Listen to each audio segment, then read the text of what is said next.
The nickel tax proposed by the Powell County School Board was voted down, but property owners still have to pay the regular school district portion that's included on their property taxes. And normally that amount is included when the bill is sent out, but this year there was a delay. In October, the Powell County Sheriff's Office, which oversees collection of county property taxes, said the 2025 property taxes had been mailed, but people would receive a separate 2025 tax bill for the school district before the new year.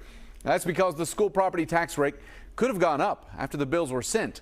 The special election was at the end of November. It failed, so the amount you're being asked to pay now is what would have been included with October's bill if there'd been no special election.